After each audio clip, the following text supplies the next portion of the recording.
राष्ट्रीय सहकार विकास निगमने दिलेल्या कर्जाचा वापर राज्यातील 30 साखर कारखान्यांपैकी 24 साखर कारखान्यांनी अटी शर्तीचे उल्लंघन केल्याचे निदर्शनास आले आहे. या कारखान्यांविरोधात आता कारवाई करण्याची राज्य सरकारने साखर आयुक्तांना अध्यक्षतेखाली समितीची स्थापना केली आहे.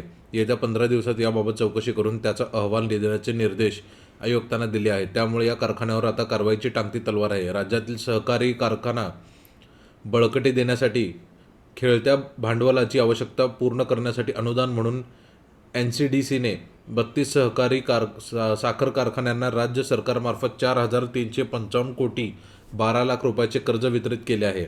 या कर्जाचे अटी शर्तीनुसार वापराचे निरीक्षण करण्यासाठी NCDCच्या अधिकाऱ्यांनी 12 जून ते 17 जुलै या काळात 30 सहकारी साखर कारखान्यांना भेटी दिल्या.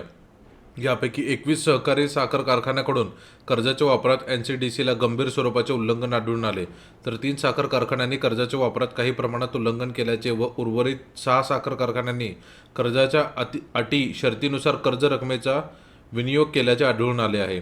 त्यानंतर NCDCने याबाबत राज्य सरकारला 8 ऑक्टोबरला पत्राद्वारे कारवाईची माहिती कळवण्याची विनंती केली आहे. त्यानुसार साखर कारखान्याची तपासणी करताना अधिकाऱ्यांना आढळून आलेल्या निरीक्षणाचा अहवाल व त्यावरील संबंधित प्रादेशिक सहसंचालक यांचे अभिप्राय साखर आयुक्त डॉक्टर संजय कोलते यांनी राज्य सरकारला सादर केले आहे. परंतु कर्जाचा वापर करताना NCDCच्या अटी व शर्तीचे उल्लंघन केलेल्या साखर कारखान्याबाबत शासन निर्णयातील तरतुदीनुसार करावयाच्या कारवाईची शिफारस केलेली नाही, असे अधिकृत सूत्रांकडून सांगण्यात आले.